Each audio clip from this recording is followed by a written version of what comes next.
Bonjour à toute la classe de Clare et bienvenue dans cette correction d'un exercice sur les graphiques cartésiens. Alors qu'est-ce que c'est qu'un graphique cartésien? Eh bien c'est tout simplement ce qu'il y a d'affiché à l'écran. Le mot cartésien nous vient de Descartes qui était un mathématicien pendant la Renaissance. Et qu'est-ce qu'on peut voir sur ce type de graphique? Eh bien ce type de graphique est très utile pour mettre ensemble deux types de données. Alors je vais m'expliquer. Ici, on a un graphique cartésien qui nous représente le niveau de l'eau dans un réservoir en fonction du temps. Eh bien, en fait, nous avons tout simplement deux données. La première de ces données, c'est le temps, qui est représenté sur l'axe horizontal et qui est donné en minutes. Et la deuxième donnée, c'est le niveau de l'eau, qui est en centimètres. On a deux données, le temps et le niveau de l'eau dans le réservoir. Et ce graphique nous permet de mettre en relation ces deux données. Alors il est très important de savoir lire ce type de graphique, spécialement pour la classe de CAP de l'an prochain, car il y en a un peu partout. Comment fait-on pour le lire? Eh bien, nous allons voir plusieurs exemples à travers cet exercice. On vous demandait quel était le niveau de l'eau dans le réservoir au moment de l'ouverture du robinet. Eh bien, lorsqu'on ouvre le robinet, il s'est écoulé en fait 0 minutes, on est au tout début de l'expérience, et l'idée c'est qu'on va partir de notre 0, on va remonter jusqu'à taper la courbe orange, donc au tout début, et on va lire quel était le niveau de l'eau. Donc pour ici, c'est tout simplement 5 cm. Au moment de l'ouverture du robinet, donc à 0 minutes de l'expérience, le niveau de l'eau, il est de 5 cm. On a un réservoir qui n'est donc pas vide au début. Quel était le niveau de l'eau 10 minutes après l'ouverture du robinet? Eh bien, il suffit de regarder pour 10 minutes, donc je rappelle que le temps est donné sur l'axe horizontal. Pour 10 minutes, eh bien, je vais partir de mon 10 minutes qui est ici, je vais monter jusqu'à taper à mon graphique, à ma droite orange, et pour 10 minutes, j'ai effectivement 15 cm d'eau dans mon réservoir. On vous demande ensuite à quel moment le niveau de l'eau atteint 10 cm. Alors cette fois-ci, ça va être l'inverse. En fait, on vous demande, la donnée qu'on connaît, c'est 10 cm. Ce n'est pas un temps, c'est un niveau d'eau. Et l'idée, c'est de regarder à quel moment ces 10 cm-là sont atteints dans mon expérience. Donc j'ai 10 cm, je vais envoyer à taper à ma courbe.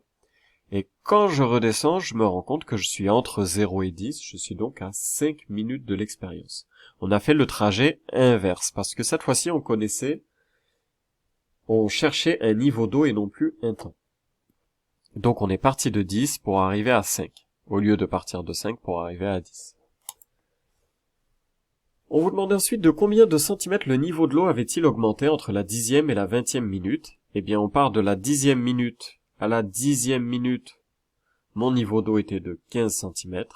À la 20e minute, mon niveau d'eau était de 25 cm. Donc, entre la 10e et la 20e minute, j'ai un niveau d'eau qui a augmenté de 10 cm, entre 15 et 25. On vous demandait de combien de centimètres le niveau d'eau a-t-il augmenté entre l'ouverture du robinet et la 40e minute. Eh bien, l'ouverture du robinet, elle se passe à 0 minute, on l'avait dit au tout départ. Et effectivement, à 0 minute, on a 5 cm de niveau d'eau. Et à la 40e minute, eh bien, nous avons, si on fait la lecture, je pars de 40, toujours je remonte et je vais lire ici, on est à 30 cm. Donc, entre les deux, entre la 0e minute, donc entre l'ouverture du robinet et la 40e minute, effectivement, le niveau a augmenté de 25 cm. Quel était le niveau de l'eau 40 minutes et plus après l'ouverture du robinet? Eh bien, à partir de 40 minutes, le niveau, il est de 30 cm. Et on peut voir que, après 40 minutes, le niveau, il reste constant. Si je regarde le niveau d'eau à 50 minutes après ouverture, il est toujours de 30 cm. Si je regarde à 60 minutes après ouverture, il est aussi toujours de 30 cm.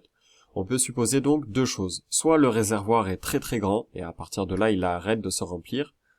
Soit en fait, il y a un trop-plein, donc plus on met de l'eau dedans, plus le niveau reste constant, puisque de toute façon, il est rempli au maximum. Soit peut-être aussi qu'on a fermé le robinet, tout simplement, à partir de la 40e minute. et donc que leur réservoir arrête de se remplir. C'est l'idée de la question H qui vous demandait combien de temps le robinet est-il resté ouvert. Eh bien, si le réservoir arrête de se remplir, c'est que le robinet est fermé. Donc le robinet est a priori resté ouvert de la 0e minute à la 40e. Il est donc resté ouvert 40 minutes. On avait ensuite 2 exercices sur lesquels je vais revenir en beaucoup moins détaillé. L'idée c'est que, c'est toujours la même chose, c'est vraiment de la lecture de graphique. On vous proposait la consommation de carburant par mois pendant 6 mois. On vous demandait lors de quel mois le père d'Alice a-t-il consommé 220 litres de carburant.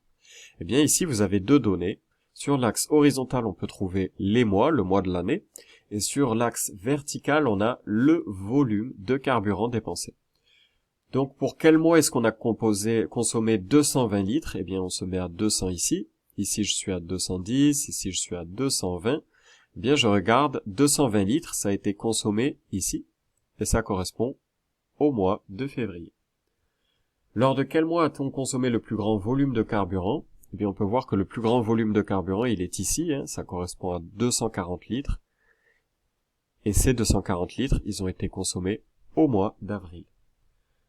Même question avec le plus petit volume de carburant. Eh bien, le plus petit volume de carburant, il a été consommé ici. C'est là où on a consommé le moins. Ici, ça correspond à 40 litres de carburant et c'était pour le mois de mars. À combien s'élève la différence de volume de carburant composé entre février et avril? Eh bien, en février, j'ai composé 220 litres. Ça, c'est ce qu'on avait dit. Et en avril, j'ai consommé 240 litres. Donc la différence entre les deux, elle est de 20 litres. J'ai consommé en avril 20 litres de plus qu'en février. On vous demandait de combien a diminué le volume de carburant consommé entre le mois de mai et le mois de juin.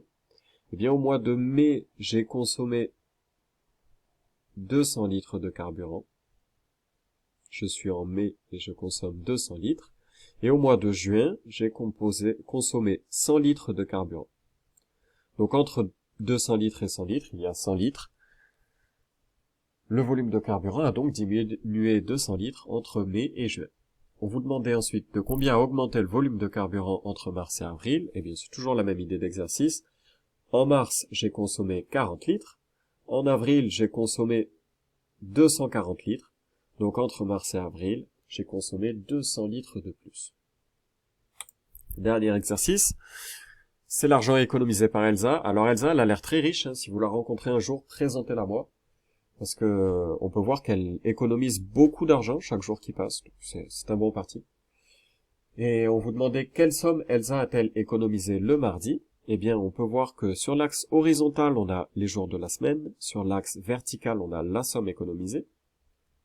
Eh bien, le mardi, Elsa, elle a tout simplement économisé 100 €. Elle a de la chance. Le vendredi, elle a économisé, alors ici on est entre 60 et 80, elle a donc économisé 70 €.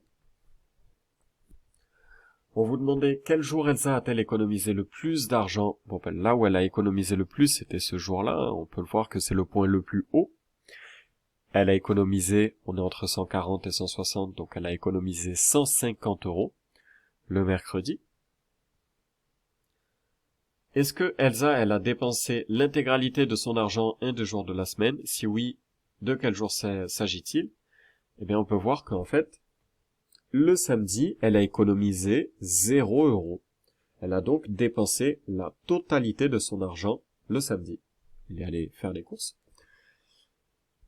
Et en dernière question, on vous demandait, trouve la somme d'argent totale économisée par Elsa en une semaine. Eh bien, il fallait faire 120 plus 100 plus 150, plus 100, plus 70, plus 0, plus 50. Vous additionnez tout l'argent économisé chaque jour et ça vous donnait l'argent économisé par Elsa par jour, la somme d'argent totale économisée par Elsa. Cette vidéo se termine. Pour la semaine prochaine, on va continuer à travailler ce graphique cartésien, donc n'hésitez pas à revoir cette vidéo. Je vous remercie de votre attention et à très bientôt.